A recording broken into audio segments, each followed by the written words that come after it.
신약성경 247페이지입니다. 이 앞부분에 띄우긴 하지만 지난번에 광고 드린 것처럼 다 찾아서 보는 것을 원칙으로 합니다. 여러분 성경 찾아서 성경을 보시고 읽으시기를 부탁을 드립니다. 6장 12절부터 14절 같이 한 목소리로 읽겠습니다. 시작. 그러므로 너희는 죄가 너희 죽을 몸을 지배하지 못하게 하여 몸의 사욕에 순종하지 말고 또한 너희 지체를 불의의 무기로 죄에게 내어주지 말고 오직 너희 자신을 죽은 자 가운데서 다시 살아난 자 같이 하나님께 드리며 너희 지체를 의의 무게로 하나님께 드리라. 죄가 너희를 주장하지 못하리니 이는 너희가 법 아래 있지 아니하고 은혜 아래 있음이라. 아멘. 이 본문을 가지고 앞으로 한두 주 정도 여러분들과 말씀을 나누고자 합니다. 그 중에 제일 첫 번째로 제가 여러분들과 나누고 싶은 것은 우리가 과연 법 아래 있는지 은혜 아래 있는지에 관해서 한번 점검해 볼 때가 아닌가 싶어요. 물론 이 로마서 6장 안에 있는 본령의 의미로 보기 때에 법은 율법을 뜻합니다. 그러니까 우리가 율법 아래 있지 않고 은혜 아래 있다라는 것을 얘기하는 것이 맞습니다. 근데 저는 조금 더 넓게 보려고 해요. 분명히 좁은 의미로 볼 때에는 이 법이 율법을 뜻하는 것이 맞지만 넓게 보게 되면 우리의 상식의 법, 또 우리가 살아가는 법, 또 세상의 법, 이 모든 것들을 다 생각할 수 있습니다. 심지어는 교회 안에 있는 이 말씀이 아닌 우리가 세운 규칙도 이 법 아래 둔다고 이야기할 수 있죠. 그래서 저와 여러분들이 과연 우리가 사는데 은혜로 사는 사람인지 아니면 우리의 상식으로 사는 사람인지에 대해서 점검해 볼 필요가 있다라는 생각이 들었어요. 사실 상식대로 산다는 것은 굉장히 좋은 얘기입니다. 상식이 없는 세상, 또 원칙이 없는 세상을 산다 그러게 되면 세상은 참 무법할 거예요. 특별히 한국인들이 오늘날 많은 세상의 사람들로부터 칭찬을 받고 각광을 받는 이유 중에 하나가 뭐냐면 우리가 보통의 다른 어떤 서구 국가나 또는 동양의 어떤 나라들보다 한국 사람들이 법을 잘 지키고 있다는 상식을 따라 사는 사람이라 그래가지고 많은 사람들이 또 많은 언론 매체에서 관심을 가지고 있습니다. 근데 이것이 또 다르게 생각해 보게 되면 과연 그것만으로 우리가 만족할 수 있는가, 이 생각 또한 해봐야 할 줄로 믿습니다. 왜냐하면 제가 이번에 아이를 데려다 주러 이렇게 먼 길을 가는 동안에 가는 중간에 있던 친구들을 여러 번 만났습니다. 생각외로 제가 만나야 될 사람들이 많더라고요. 저는 미국에 홀로 남은 줄 알았더니 알고 보니까 쭉 올라가니까 나 간다고 이야기했더니 카톡에다 올렸더니 만나자는 친구들이 많아가지고 중간에 이렇게 가면서 친구들과 대화하고 이제 밥을 얻어 먹었습니다. 뭐 시간이 많지 않아가지고 막 이렇게 막 교제는 길게 못했지만 식사하는 도중에 이렇게 여러 가지 이야기가 나오던 중에 제가 나온 학교에 관한 이야기가 나왔어요. 제가 한국에는 총신대 신학과를 나왔잖아요. 그래서 그 얘기들을 쭉 하는 중에 왜 그게 주제가 올랐냐면 요즘 부교육자 구하기가 너무 힘들다는 겁니다. 뉴욕에 목회하는 목사님들 모은 자리에서 같이 식사를 하는데 뉴욕에 있는 목사님들이 그러는 거예요. 요즘 부교육자 구하기가 너무 힘들다고. 야, 우리 동네야 이 테네시 죄송합니다 총구석이라 못 구하는 게 어떻게 보면 당연하지만 뉴욕인데 부교육자를 못 구하냐? 너네 사례 조금 주는 거 아니야? 그랬더니 먹고 살 만큼은 줘야지. 그랬더니 이 친구들 하는 얘기가 야, 내 사례만큼 주려고 그러는데 아무도 안 온다, 이런 얘기를 하더라고요. 그래서 여러 가지 원인을 얘기하던 중에 제가 나온 학교에 관한 이야기를 했습니다. 요즘엔 신학교가 다 미달이래. 얼마 전에 한국에서 뉴스를 보니까 한국에는 그 학교들 여럿 있는데 그 신학교들이 다 미달인데 제가 나온 학교만 미달이 아니더라고요. 그래도 우리 학교는 미달이 아니었잖아 라고 이야기했더니 네가 총구석에 있어가지고 소식이 느린가 본데 라고 하면서 이야기를 해주는데, 제가 30년 전에 그 학교를 들어갈 때 저희 신학과의 정원이 90명이었습니다. 많이 뽑았죠. 근데 그때 경쟁률이 7.8대 1이었어요. 90명 보는데 8대 1 정도의 경쟁률이었던 거죠. 근데 지금 한국에서 유일하게 신학교들 중에 미달이 안 된 학교가 저희 학교라 그러는데 요즘 우리 학교 몇 명 뽑는지 아냐고 물어보더라고요. 그래서 몰라 그랬더니 90명 안 뽑아 그랬더니 30명 뽑는데요. 근데 30명 뽑는데 2대1로 유일하게 이 학교가 미달이 아닌 거예요. 그러면서 친구들과 그런 얘기를 했습니다. 이 시대가 가면 갈수록 신학교 오려는 사람이 없지. 원인은 딱 한 가지지 않겠냐라고 이야기를 하게 되더라고요. 원인이 뭘까요? 왜 신학교를 안 갈까요? 왜 얘기를 크게 해보세요. 왜 그래요? 예? 예, 먹고 살기 힘들어서 그렇답니다. 그냥 목사님들끼리 정확하게 얘기하는 거예요. 먹고 살기 힘들어서. 더 정확하게 얘기하게 되면 요즘 젊은 친구들의 상식에 볼 때에 신학교를 가서 목사가 된다는 것은 어리석은 일이기 때문에 그런 거예요.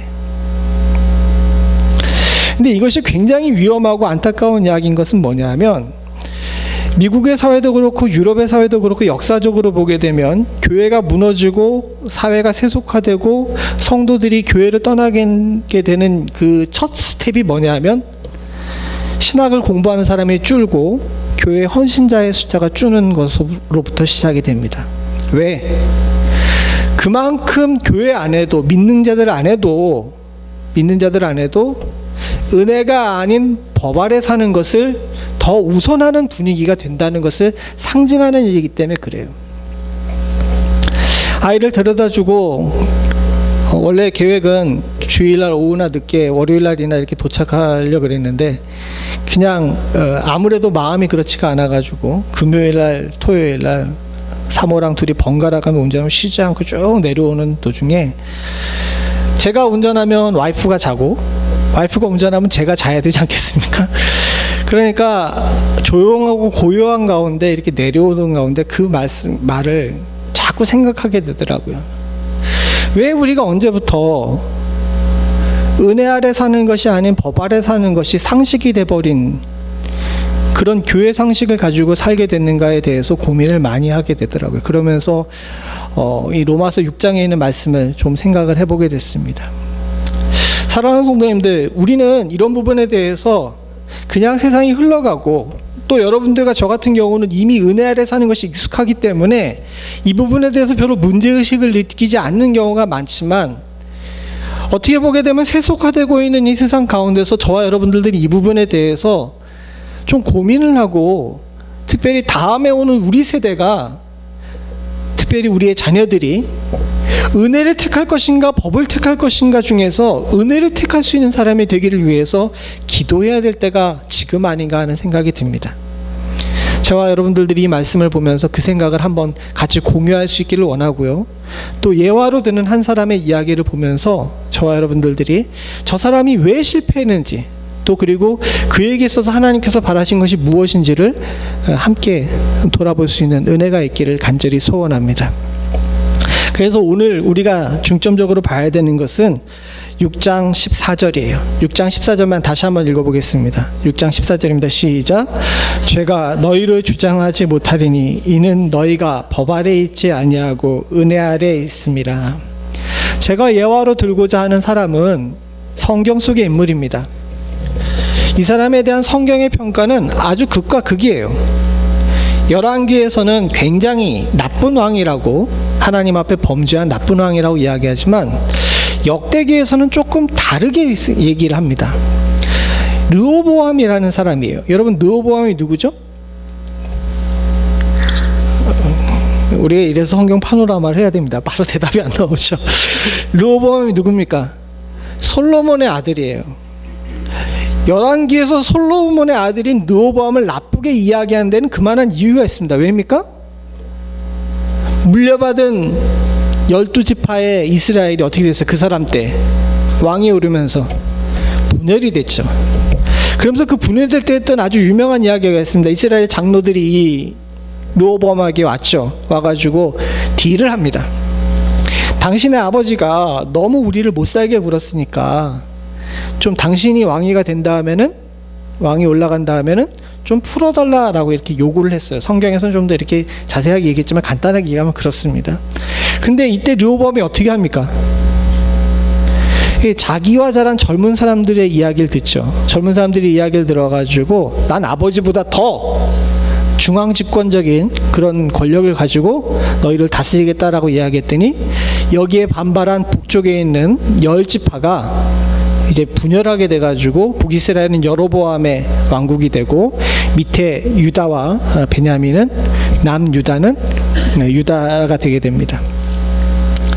이때 젊은 사람들의 이야기를 들었다라고 이야기하는데 르호보암이 왕이 올랐을 때 르호보암의 나이가 얼마인지 아십니까? 여기까지는 모르죠. 당연한 겁니다. 목사나 돼야 이제 대답할 수 있는 건데 그것도 목사도 찾아봐야지 알지 그렇게 퍼뜩 대답을 못해요.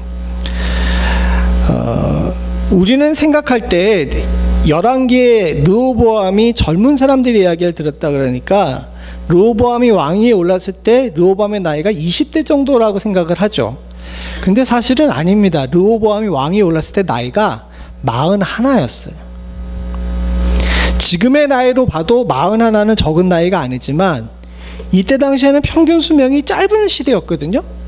그러니까 르호보암이 41살에 왕위에 올랐으면은 이 사람이 굉장히 원숙한 시절에 왕위에 오른 거예요. 물론 지금 찰스 3세? 그건 너무 과해진 했지만은 사실은 거기에 비견할 만했습니다. 왜냐하면 솔로몬이 꽤 장수를 한 데다가 솔로몬이 왕위에 있는 동안에 르호보암이 굉장히 왕세자로서 훈련을 잘 받은 상태였어요. 그리고 그에게 조언할 만한 젊은 사람들이 있었다는 걸 보게 되면 솔로몬도 자신의 뒤를 이어 왕위에 오를 르호보암을 위해 가지고 이미 그를 도울 수 있는 여러 인력풀들을 만들어 놨다는 겁니다. 41살에 왕위에 오른 르호보암이 조언을 구한 거예요. 아버지의 신하들 뿐만 아니라 아버지가 나를 위해 키운 신하들에게 물어봤어요. 앞으로 내가 어떻게 하면 좋겠느냐. 여러분 이만 해도 꽤 지혜롭지 않습니까? 요즘 다 지도자들이 주변 사람들의 이야기를 안 들어가지고 문제잖아요. 근데 주변 사람들의 조언을 듣고 자신의 정책을 판단할 만큼 르호보암은 어떻게 보게 되면 훈련돼 있던 왕이었어요. 그런데도 불구하고 열왕기에서는 어리석다라고 이야기하죠. 근데 역대기는 좀 다릅니다. 이렇게 분열된 다음에 르호보암이 한 일은 뭐냐면 남유다에 있던 15개의 성읍을 다시 개축한 일이었어요. 역대기 11장 11절부터 12절을 같이 봅니다. 시작. 르호보암이 그 방비하는 성읍들을 더 견고하게 하고 지휘관들을 그 가운데 두고 양식과 기름과 포도주를 저축하고 모든 성읍에 방패와 창을 두어 매우 강하게 하니라. 유다와 베냐민이 르호보암에 속하였더라. 꽤 잘했죠. 국가가 위기에 처하니까 국경에 있는 15개의 성읍들을 다시 개축을 했어요. 다시 강한 성읍으로 만들었습니다. 그리고 나서 거기에다가 어떻게 합니까? 지휘관들을 두고 양식과 기름과 포도주를 저축하고 군비를 만들어 놓은 겁니다. 르호보암이 어리석지 않아요. 더 나가서 밑에 보게 되게 되면 역대기 11장 18절부터 23절까지인데 요건 읽지 않고 간단하게 얘기했습니다. 르호보암이 아내를 많이 가졌습니다. 특별히 첫 번째 아내는 마할렛이라는 사람이었는데 이 사람에게 3명의 아들을 낳았어요. 그 다음에 또 아내를 얻었는데 20절에 보게 되면 아내 이름이 마아가라고 이야기하잖아요. 이 사람이 누구 딸이에요? 압살롬의 딸이에요. 압살롬이 누굽니까? 다윗의 아들이자 그 반역했던 그 왕자잖아요. 왕자의 딸을 마아가를 또 아내로 얻은 거예요. 이게 좀 잘 여기 성경에 안 드러나는 걸 보게 되게 되면 솔로몬은 주로 외국에 있는 공주들과 결혼을 했어요. 근데 르호보암은 주로 왕관에서 종례혼을 했습니다. 이게 왜 그랬냐 하면 솔로몬은 그때 당시 국가가 커지는 상황이기 때문에 국제적으로 고립이 되지 않고 또 나라에 대해서 이렇게 정복한 곳에 그 사람들을 이렇게 하나로 뭉치게 하기 위해서 외국에 있는 공주들을 많이 데리고 온 겁니다. 그래서 르호보암도 어머니가 암몬 사람이에요. 그런데 르호보암은 반대였습니다. 솔로몬이 결혼을 시킬 때 어떻게 시켰냐면 자신의 후계의 왕위를 얻을 수 있는 이을 르호보암에게는 왕권을 강화시키기 위해서 왕족들과 결혼을 시킨 거예요. 근데 이걸 너무 과하게 시켰습니다. 몇 명을 하고 시켰냐면 여기 21절에 보니까 어떻게 됩니까? 아내가 18명, 첩이 아빠만큼, 아버지만큼 좀 심하죠. 근데 여기에 더 큰 문제가 있어요. 아들 28, 딸 60명을 낳은 것도 문제지만 더 큰 문제가 뭐였냐면 분명히 첫째 아내 마할렛으로 인해서 아들을 3명을 낳는데 그 다음에 압살롬의 딸 마아가에게 두 번째 아내죠. 두 번째 아내에게도 아들을 낳았어요. 아들을 낳았는데 그 중에 두 번째 아내인 마아가의 첫째 아들인 아비야에게 왕권을 물려주고 싶었던 겁니다. 이게 정상이에요, 안 정상이에요? 시끄러울까요, 안 시끄러울까요? 당연하잖아요. 첫 번째 아내에게 아들 많이 얻었는데 그에게 왕위를 안 물려주고 두 번째 얻은 아내의 첫 번째 아들에게 왕위를 물려준다 그랬는데 앞에 있는 아들들이 조용히 가만히 있겠어요? 조용히 안 가만히 있죠. 솔로몬 때도 다윗 때도 그게 문제였잖아요. 근데 여기서 어떻게 하냐 하면은 르호보암이 22절에 보게 되면 아비야를 후계자로 세웠으니 그를 형제들 가운데 지도자로 삼고 왕으로 세우고자 함이라 라고 얘기하면서 갈등이 있었는데 23절은 같이 봅니다. 시작.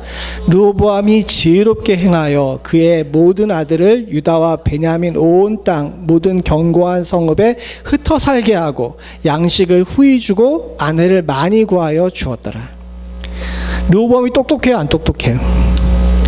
후계자가 힘들지 않게 미리 자신에 있던 아들들 28명과 딸 60명을 미리 결혼을 시켜가지고 다 땅에 흩어버리고 잘 살게 만들어주고 아비야에게 왕권을 넘겨준 겁니다. 세상의 상식으로 볼 때 르호보암이 멍청한 사람이 아니에요. 물론 그가 왕위에 얻었을 때 왕국이 분리된 것은 흠이긴 하지만 그 다음에 했던 그의 정책적인 부분이나 가정을 다스리는 모습을 볼 때 그의 아버지인 솔로몬이나 그의 할아버지인 다윗보다 훨씬 더 인간의 상식으로 볼 때는 어리석어요, 지혜로워요? 지혜로워요. 그러니까 역대기 기자도 그에게 어떻게 얘기합니까? 지혜롭게 행했다라고 이야기하죠. 세상의 상식으로 볼 때 르호보암은 어리석은 사람이 아니었어요. 근데 문제가 생겼습니다. 이 다음에 12장 1절을 같이 봅니다. 시작. 르호보암이 나라가 견고하고 세력이 강해짐에 그가 여호와의 율법을 버리고 온 이스라엘을 본받은지라. 지혜롭고 똑똑한 사람들이 범하는 실수가 바로 이겁니다. 지혜롭고 똑똑한 사람들이 자신이 지혜롭고 똑똑해가지고 조금 형통하게 되면 어떻게 돼요? 바로 21장 1절처럼 하는 거예요. 여호와의 법을 버리고 은혜를 버리고 세상의 상식을 택하는 일을 하게 되는 거죠.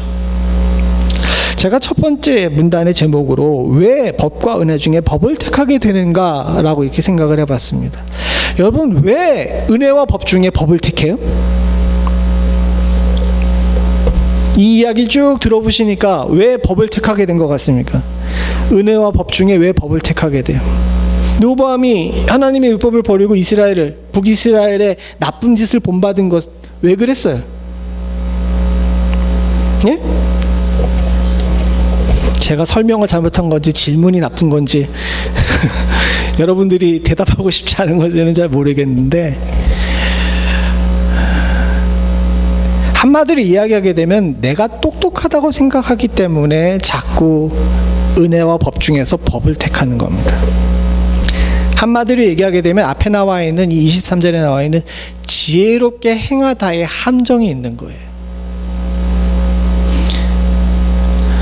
우리는 상식을 따라 사는 일에 익숙합니다. 상식인으로 살면 많은 사람들에게 칭찬을 듣고 어떻게 보게 되면 르호보암이 한 것처럼 세속적으로 성공하고 가정적으로 평안하게 될 수 있어요. 근데 그렇게 살다 보게 되게 되면 은혜 아래 사는 법을 잃어버리게 되고 법 아래 사는 것에 익숙하게 됩니다. 그리고 그것을 잘 산다라고 생각을 해요. 아까 전에 처음에 제가 말씀드렸듯이 왜 신학교를 안 택해요? 은혜 안에 살면서 가난하게 사는 것이 지혜롭게 보이지 않기 때문이에요. 마찬가지입니다. 여러분들의 신앙생활에 세상 사람들이 뭐라고 비난하면서 예수 믿는 것이 굉장히 시간 낭비에, 물질 낭비에 어리석은 일이라고 얘기하는 이유가 뭡니까? 우리가 은혜 아래 사는 것을 볼 때 세상의 상식으로 볼 때 우리가 어떻게 보이는 거예요? 어리석어 보이는 거예요. 이 압력을 이길 수 있는 능력을 가진 자가 성도인 줄로 믿습니다. 세상은 자꾸 우리를 어리석다라고 꼽줘요. 바울도 누차 얘기하잖아요. 우리는 어리석은 자라고. 세상의 눈으로 볼 때 어리석은 자예요. 그러나 법을 따라 살면서 세상 기준에 지혜롭게 사는 것보다는 은혜를 따라 살면서 세상에 어리석게 사는 것을 법을 배우고 그것을 따라 사는 사람이 성도이자 목회자인 줄로 믿습니다. 그렇다고 해서 여러분들 멍청하게 살라는 얘기가 아니에요. 성경은 분명히 우리 보고 뭐라 그럽니까? 뱀처럼 지혜롭게 살라고 이야기하죠. 그러나 결정적인 순간에 우리의 판단 기준은 상황에 따라서는 지혜로울 필요가 있지만 우리의 판단 기준은 항상 은혜 아래 거해야 합니다. 그러나 우리가 법을 자꾸 따르는 이유는 그것이 세상이 말하는 지혜이기 때문이고요. 더 근원적으로 얘기하게 되게 되면 교만 때문에 그래요. 내가 잘 살고 있어. 내가 세상의 지혜에 맞춰 살고 있어. 내가 이만하면 이라는 생각이 드는 그 교만이 우리를 법적으로 끌어당기고 있는 겁니다. 그래서 두 번째 질문은 겹치는 질문이기도 하지만 법을 택하게 되는 원인에 대해서 깊이 생각해 봐야 될 줄로 믿습니다. 왜 우리가 법을 택하느냐? 저는 교만이라고 이야기했지만 여기 성경에서는 조금 더 깊이 얘기해요. 교만은 곧 뭡니까? 성경 말씀에 나오는데 교만은 곧 죄니라라고 이야기했잖아요. 그래서 오늘 로마서 이 6장 14절에도 보게 되면 뭐라 그럽니까? 같이 봅니다. 시작. 죄가 너희를 주장하지 못하리니 이는 너희가 법 아래 있지 아니하고 은혜 아래 있음이라. 이걸 그대로 보는 것을 조금 더 돌아보게 되면 우리가 죄 아래 있지 않기 때문에 은혜 아래 거할 수 있는 겁니다. 그렇게 되면 반대로 얘기하게 되면 우리가 법 아래 있다 그러게 되면 뭐가 우리를 주장하고 있는 거예요? 죄가 주장하고 있는 거예요. 우리 안에 죄성이 계속 얘기합니다. 하나님 없이도 살 수 있어. 너 알고 있는 상식과 네가 가지고 있는 능력과 네가 행하는 모든 일들들 그리고 그 결과물들이 너를 살게 하기에 충분해 라고 이야기하면서 우리 안에 교만을 교만한 생각을 들게 해서 소위 말하는 세상에 지혜롭게 사는 방법으로 우리를 자꾸 몰아가고 있는 거예요. 그래서 은혜와 법 중에서 법을 택하게 되는 거죠. 마치 르호보암처럼. 아까 전에도 얘기했듯이 르호보암이 41살에 왕이 됐어요. 나라가 두 쪽이 난 건 맞습니다. 전쟁하러 올라갔다가 하나님의 선지자가 말려가지고 멈추긴 했어요. 르호보암이 이 상황에서 어떻게 하면 국가를 잘 살릴까라고 고민 많이 했을 겁니다. 그리고 그 고민의 결과로 성읍들을 세우고 그곳을 단단하게 방비했을 뿐만 아니라 지휘관과 양식과 무기를 채워가지고 그 성을 강력하게 만들어서 많은 사람들에게 안정을 줬어요. 위기가 지나간 거죠. 가정에서도 마찬가지였습니다. 능력자예요. 어떻게 아내를 18명, 첩을 60명 하나도 부담스러운데 이건 극비예요. 영상에 나가면 안 되는데 우리 마누라가 보면 안 돼요. 하나도 부담스럽잖아요. 우리 여기 계신 남자분들도 그렇지 않습니까? 예. 아휴. 그런데도 불구하고 옆에 있는 사람들이 볼 때 지혜롭다라고 이야기할 정도로 대처를 잘한 겁니다. 그러니 스스로 생각할 때 그 안에 있는 마음 가운데 불글불글 솟아오르죠. 이만하면 나도 괜찮은 사람인데, 이만하면 나도 능력 있는데. 위기의 순간에는 그가 하나님의 선지자들의 이야기에 귀를 기울일 줄 아는 사람이었습니다. 르호보암이 아주 나쁜 사람은 아니었어요. 귀를 기울일 줄 아는 사람이었어요. 근데 그 위기가 지나고 내가 조금 잘 살게 되고 편안하게 되면서 내 안에 있는 이 죄성이 나의 교만을 건드립니다. 그러면서 하나님 없이도 살 수 있어라고 이야기하며 은혜 아래 살고 있던 그를 법 아래 사는 자로 바꿔놓게 되게 되면 망하게 되는 거죠. 우리에게도 마찬가지입니다. 어떤 분들이 제게 물어봅니다. 전염병이 지나가고 났더니 경제적 위기가 왔다고. 왜 하나님께서는 우리를 잠시도 쉬지 않게 하시냐고 이렇게 물어보시는 분들이 계십니다. 여러분, 왜 하나님께서 우리를 잠시도 쉬지 않게 하실까요? 제가 이 질문을 20년 전인가 청년들한테 얘기했더니 청년 중에 하나가 그렇게 얘기하더라고요. 하나님이 우리를 괴롭히는 게 취미인가 보죠. 이렇게 얘기하더라고요. 우스갯소리로 그렇게 얘기를 했습니다. 그 형제가 저보다 나이가 많았거든요. 일찍 장가 나가지 장가도 안 가고 그런 식으로 설교 시간에 딴지를 거는 형제였는데, 어쨌든 그 이야기가 많은 사람들에게 막 웃음거리가 되긴 하지만 성도들의 본심이기도 해요. 그렇지 않습니까? 왜 하나님께서는 우리를 편안하게 두지 않느냐. 전염병 3년이면 충분한데 아직도 안 끝났어요. 거기에 엎친 데 덮친 격으로 경제적인 위기가 와가지고 많은 사람들이 흔들린다라고 이야기합니다. 왜 재난은 또 끝나지 않는지, 곳곳에서 지진, 홍수, 가뭄, 전쟁의 소리까지. 이런 상황에 있을 때 사랑하는 성도님들, 우리 무뎌지지 말아야 될 줄로 믿습니다. 저와 여러분들은 이런 어려움을 겪을 때 우리가 은혜로 사는 존재임을 깨달을 줄 아는 지혜가 있어야 될 줄로 믿어요. 우리의 상식과 능력으로 전염병이 해결이 됩니까? 세상에 똑똑하다는 사람, 능력 있다는 사람들이 다 달라붙었는데도 불구하고 전쟁도 그치게 못하고 경제적 위기도 그치게 못해요. 자연재해는 말할 것도 없죠. 그런데도 불구하고 왜 우리 모두는 무뎌져 가지고 은혜가 아닌 상식을 따라 사는 일에 더 집중하는지 모르겠습니다. 여러분들의 책망하거나 저 자신에 대한 반성뿐만 아니라 이건 전 인류가 하나님 앞에 가는 그 순간까지 계속 고민해야 될 일인 줄로 압니다. 지금도 저와 여러분들은 매 순간 은혜로 살 것인가 법으로 살 것인가에 대해서 고민하며 사는 그런 과정 가운데 있는 줄로 압니다. 뭔가를 택할 때, 뭔가를 선택할 때 나는 과연 어떤 방식으로, 어떤 이유로, 또 무슨 근거를 가지고 나의 가는 길을, 또 내가 택해야 될 것들을 택하고 있는지 생각해 보실 수 있는 은혜가 있기를 소원합니다. 마지막으로 사랑하는 성도님들, 그러면 은혜로 산다는 것이 무슨 의미인가 또한 우리가 생각해 봐야 돼요. 사랑하는 성도님들, 왜 법과 은혜 중에 은혜를 택해야 됩니까? 왜 택해야 되죠? 그것에 대한 의미를 제대로 알아야 우리가 은혜를 택할 수가 있죠. 오늘 성경 본문에 보게 되면 열왕기 역대기 12장 4절부터 8절입니다. 4절부터 8절인데 르호보암이 그렇게 교만해가지고 은혜가 아닌 법을 택한 결과가 어떻게 나타나냐 하면 애굽 왕 시삭이 르호보암을 공격해요. 르호보암의 관심은 모두 다 북이스라엘에 있었거든요. 근데 갑자기 세상의 제일 큰 강대국이었던 이집트의 바로가, 시삭이라는 바로가 르호보암이 세웠던 견고한 성읍들을 친 겁니다. 이 성경 본문이 굉장히 묘한 게, 아까 전에 얘기했던 그 15개의 견고하게 만든 성읍들 있잖아요.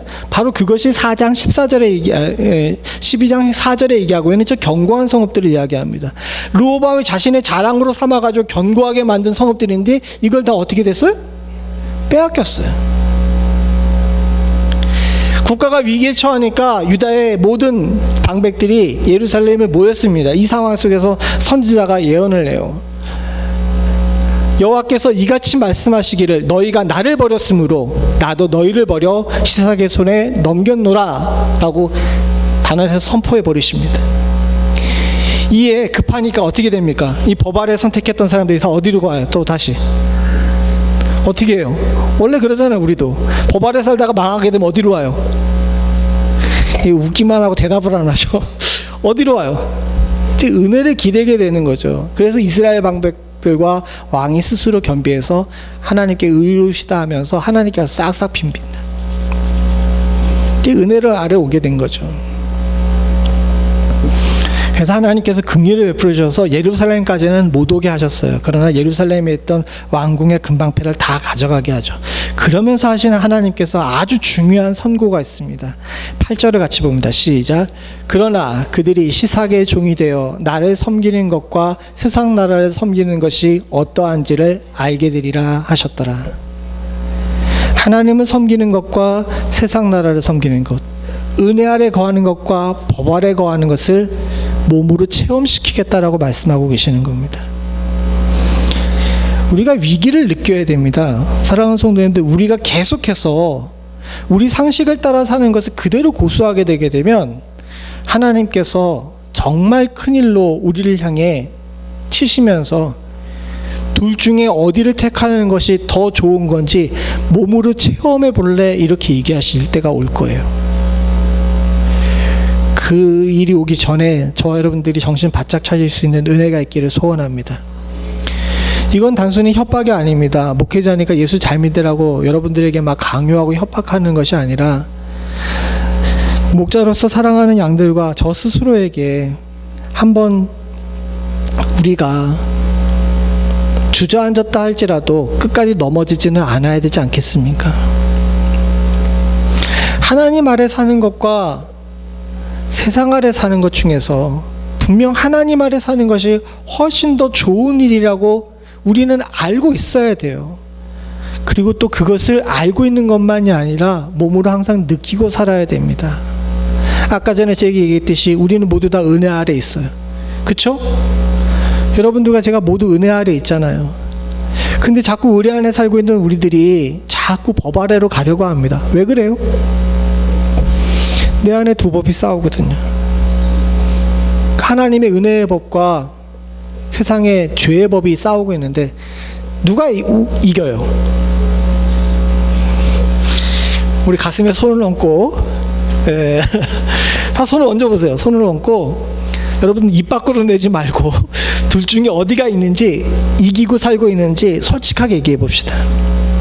어디가 이겨요? 죄가 이긴다면 내 은혜 안에 살고 있던 우리가 교만이라는 죄성 때문에 자꾸 법 아래로 옮겨가고 있다는 사실을 잊지 않아야 될 줄로 믿습니다. 그리고 그 일에 대해서 하나님께서 경고하시는 이 역대기 12장 8절의 말씀 또한도 잊지 않아야 될 줄로 믿습니다. 지금 어떻게 보게 되면 온 세계의 성도들이 기로에 서 있습니다. 유럽 같은 경우는 예전에 망했다라고 얘기하지만 아직도 그래도 유럽의 많은 사람들이 기독교적인 가치관 속에서 결정적인 순간에 법이 아닌 은혜를 택하는 사람들이 많아요. 요즘에 영국은 좀 다르긴 하지만 프랑스나 독일의 개신교인 숫자가 많이 는 거 모르시죠? 예전에 비해서는 절대적인 숫자는 많이 늘지 않았지만 비율로 볼 때 상당히 많이 늘었습니다. 본인의 크리스찬이라고 이야기하는 사람들의 숫자가 많이 늘었어요. 미국도 마찬가지예요. 사랑하는 성도님들, 제가 미국 교회를 갖다가 되게 우습게 여겼거든요. 이미 다 망해가는 교회라고 생각을 했는데 결정적인 순간에 보니까 우리랑 비교할 수도 없는 믿음을 가지고 있더라고요. 전염병 이후에 미국 교회들은 어떻습니까? 이 남쪽에만 그런지 모르지만 부흥하고 있어요. 뉴욕에 있는 친구들한테 물어보니까 미국에 있는 뉴욕에 있는 교회들도 보게 되면 교회들이 예전보다 많이 부흥했다고 이야기하더라고요. 근데 어디만 부흥을 안 해요? 죄송한 얘기인데 참 위기의식을 느껴야 돼요. 저들은 경험이 있어서 그런지 아니면 신앙의 연주가 오래돼서 그런지 모르지만 위기의 순간에 하나님을 섬기는 것과 세상 나라를 세상의 법을 섬기는 것 중에서 하나님의 법을 섬기는 것에 대해서 익숙하고 그것이 훈련이 되는지 몰라요. 근데 우리는 안 그래요. 그리고 하나님께서 우리를 지금 훈련시키고 계시는지도 모릅니다. 그 훈련을 통해서 세상의 복과 하나님을 섬기는 것, 이 둘 중에서 하나님을 섬기는 것이 훨씬 더 유익하고 어리석어 보이지만 그것이 바른 길이라는 것을 지금 우리에게 훈련시키고 계시다는 사실을 아시고 이 훈련을 잘 이겨나갈 수 있는 축복이 있기를 간절히 소원합니다. 오늘 본문의 14절, 아까 전에 읽었던 그 본문인데 표준 세번역에 나와 있는 이 밑에 부분을 읽어보죠. 같이 봅니다. 시작. 여러분은 율법 아래에 있지 않고 은혜 아래에 있으므로 죄가 여러분을 다스릴 수 없을 것입니다. 사도 바울은 단언으로 얘기해요. 은혜 안에 살고 있는 자, 죄가 너희를 주장할 수 없다. 이것이 굉장히 중요한 이유는 뭐냐면 이 로마서 6장 이 마지막 절 23절에 보게 되면 이런 말씀이 나옵니다. 같이 봅니다. 시작. 죄의 삭은 사망이요 하나님의 은사는 그리스도 예수 그리스도 안에 있는 영생이니라. 우리가 법 아래 있으면, 죄를 따라가게 되게 되면, 법 아래 있게 되면 어떻게 돼요? 죽어요. 그러나 우리가 은혜 아래 있게 되면 어떻게 됩니까? 비록 어리석어 보이지만 그 길이 영생에 관한 길입니다. 사랑하는 성도님들, 말씀을 맺겠습니다. 이 말씀은 특별히 어려운 말씀도 또 우리가 특별히 깨달아야 될 말씀도 아니에요. 다 알고 있는 것인 줄로 믿습니다. 그러나 이 말씀이 우리 안에 어떻게 작동하느냐는 내가 얼마나 절박하느냐에 달려있는 줄로 믿습니다. 여러분, 이 위기의 순간에 저와 여러분들이 좀 절박하실 수 있기를 소원합니다. 경고등이 켜졌는데 경고등을 제대로 분별하지 못하게 되게 되면 위험이 우리를 덮칠 수밖에 없죠.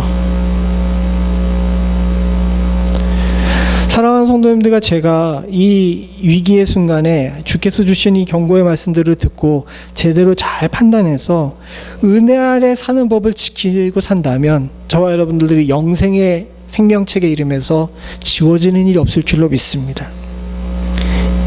이걸 여러분들과 제가 잊지 않고 사실 수 있는 축복이 있기를 바라고, 적어도 여기 이 자리에 앉아 계신 우리 멤피스 연합 장로교회 성도님들께서는 저와 함께 모두 다 천국에서 얼굴 볼 수 있는 축복이 있기를 소원합니다. 같이 기도하시겠습니다. 하나님 아버지, 죄악이 관영된 세상의 상식이 지배하는 땅에서 하나님 은혜 아래 사는 것 쉽지 않음을 주께서 아시는 줄로 믿습니다. 크게 성공하고 가정이 성공하고 자녀들이 평탄하고 물질을 많이 갖는 것을 제일 첫 번째로 여기고 있는 세상 속에서 영생을 바라보며 산다는 것이 쉽지 않음을 주께서 아시는 줄로 믿습니다. 세상은 우리를 보고 다 어리석다라고 이야기하며 손가락질하는데 하나님 아버지, 주여 어리석은 길을 택할 줄 아는 지혜를 갖게 하여 주시옵고 그 길의 끝에 영생이 있음을 믿고 흔들리지 않을 수 있는 축복을 허락하여 주시옵소서. 여전히 내 안에 싸우고 있는 두 법, 하나님 아버지, 죄의 법이 나를 주장하지 않게끔 깨어 경성하며 기도하고 말씀 보고 항상 주님과 가까이 설 수 있는 축복이 있기를 소원합니다. 긴장을 풀면 바로 은혜 아래서 법 아래로 가고자 하는 나를 하나님 항상 경계할 수 있도록 주님 도와주시옵고, 절박한 심정으로 주님 꼭 붙잡고 십자가 그늘 아래 거할 수 있는 은혜가 저희들 가운데 있을 수 있도록 주여 도와주시옵소서. 세상 똑똑한 사람이었던 르호보암이 하나님 앞에서는 어리석은 자가 됐던 것처럼 하나님 아버지, 우리도 어떻게 보게 되면 르호보암이 살고 있는 방법대로 살고 있는지 모르겠습니다. 주여, 저희들 위기의식을 느낄 수 있도록 주님 도와주시옵고, 내 아래 사는 것이 세상의 왕들의 아래 사는 것보다 훨씬 더 편안할 것이라는 주의 경고를 하나님 잊지 않을 수 있는 저희들 될 수 있도록 주여 도와주시옵소서. 모든 말씀 예수님의 이름으로 간절히 기도드리옵나이다. 아멘.